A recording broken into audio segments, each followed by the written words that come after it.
Hi everyone, my name's Clayton, and let's see if we can turn this beach pebble into a shiny gemstone. Hi everyone, this is Clayton from the Sand and Shore Shop, and I take things like this and turn it into stuff like this. Come and watch me make shiny stuff.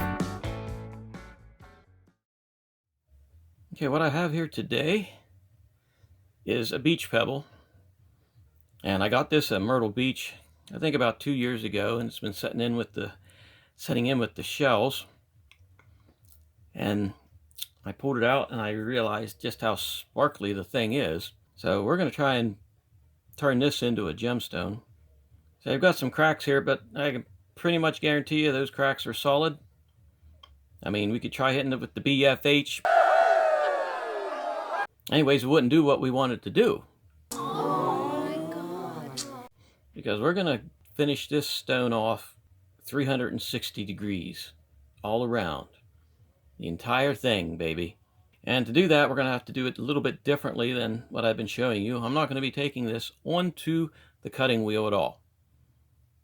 Nope, I'm going to be putting this on a stick, and I'm going to be taking it straight to the first polishing, because this is smooth. I mean, this has been flopped into the ocean somehow, either pitched in, drained in, flopped in, the bird picked it up and flew it in. Somehow it got stuck in the ocean, and the waves and the sand working together smoothed this thing off pretty darn nice. I mean, Mother Nature can do things better than any of us can hope. But sometimes she throws up a little piece of raw material and says, here, you make it into something nice. And that is what we're going to do today. So I'm going to put this on a dop stick, but I'm not going to be doing it the way that I've showed you before, not with glue, because that's going to be too hard to take off, and I'm going to have to put it on one side, do one side, then take it off, and then put the stick on the other side that's already finished and take it off. And I don't want to do that. But I don't want to do that with heavy duty glue, but I am going to do it with wax. Okay, so what I'm going to do is I'm going to take this stone and I'm going to put it on a dop stick using wax. This is a very old method and it works very well. And the stone has a slight divot on the one side, so we're going to start with that. So what you do is you have to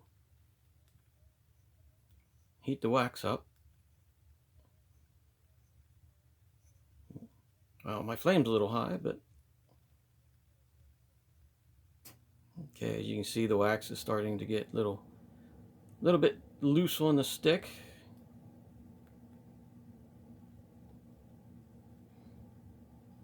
I learned this technique from watching Justin Thomas at Black Opal Direct. If you get a chance, check out his site. It's pretty good. Okay, the wax is starting to melt. This is really high temperature wax. Yeah, there it goes. So all I gotta do is throw the stone. Stone flying everywhere. Alrighty, I'm back. Now that the stone decided to go on walkabout, I also got a different pair of tweezers, ones that's probably adequate for this job. Right, now I'm gonna remelt my wax. I'm gonna have to shape it because it was getting all discombobulated while I was down on my knees trying to find the stone. Whoa, there we go. Come on, reshape.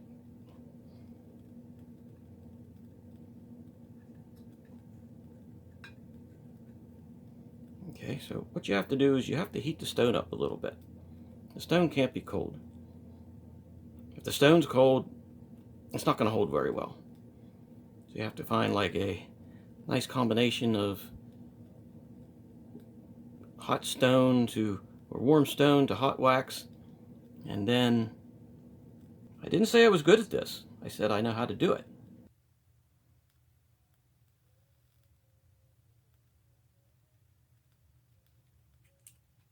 Okay, and then you shape the hot wax with your fingers, trying not to burn yourself. Get that wax all nice and around. I may have to reset this. I don't need to be burning hair off my arm with that thing by accident. Can't really tell if it's on there good or not. We'll find out here in a minute. Okay, so that's approximately how you do that. I'm going to set this stuff to the side, and I'm going to get our sandpaper out, and I'm going to start working on this. Okay, I'm back. As you can see, I have a different pad this time. This is a thicker pad because I have a much rounder stone that I want to deal with. So start off with a little bit of water, and since there's really no edges on this one to start with, we're just going to start. This takes a while, and you can't just put the thing on there and just push, push, push, push, push, push, push, push. You know, there is a technique. You've got to be moving the stone sort of in a swishy manner, especially if you have a dome on here. Like, this is domed. Okay, so you've got to follow that dome. If you just go straight across this way, you're going to make a flat spot. So you have to move this.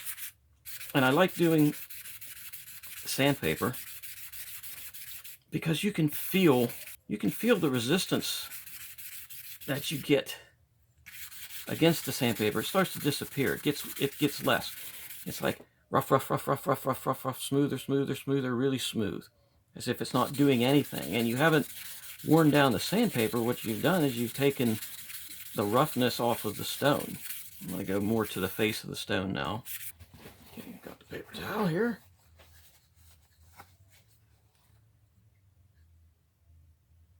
Ooh, I think you might be able to see there's some. It's pretty smooth. Don't know if you can see that or not. I'm hoping this camera settings are much better than the other videos were. Okay, I got this side of the stone pretty much done. Might be able to see the difference between this side and this side already. You see there's a line of more polished and against a line of less polished, sort of scruffy, sandy looking. But overall, this doesn't look too bad. So I'm going to have to switch this over now. And that's not going to be too much of a deal because there. That's it. So to do the other side, I do the exact same thing. I lost my lighter. There's my lighter. Been a long day today. Heating the stone and putting the stone on the wax. All right, so now we repeat the same procedure on this side. Alrighty, I got this side done, and it looks in pretty good shape. So I'm going to clean the stone off and then go over to the 1000 grit sandpaper. Always remember, clean your shells and your stones off between sandpapers. You don't want to cross-contaminate it. So let's get started. This is the 1000 grit, and I'm going to do the same thing I did on the other one. I'm going to take and work one side of the shell at a time. This is a stone, not a shell. So I'm going to do the same thing. I'm going to work one side of the stone at a time. Shiny! I'm still not certain what this stone is. It could be quartz, could be it could be quartz, it could be chalcedony, could be yagiyagam. I'm calling that about as good as I'm going to get it with this paper. Switch this baby over. And my lighter's going again. There it is. Oh, don't fall on the ground again. I'm ready to say bad words here. So you pretty much got the drift of this. I'm just going to shut the camera off and come back after I get this side polished. Well, I do believe this stone is done with the second polishing. Then anyhow, let's get this cleaned up and we'll get this onto the cerium oxide wheel and then we'll see what it really looks like. Okay, here we go on the cerium oxide wheel. Hope this isn't going to be too loud, because this part is loud. At least I'll be talking into the microphone so you can probably hear me better. And that's a good way to start.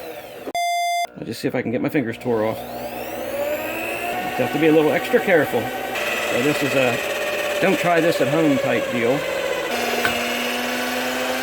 See, this is a definite do not try this at home. Stone is so polished now that it's actually slippery. Okay, so I'm going to turn this off and finish this up. This won't take very long at all. All right, I'm back. And here's what we ended up with.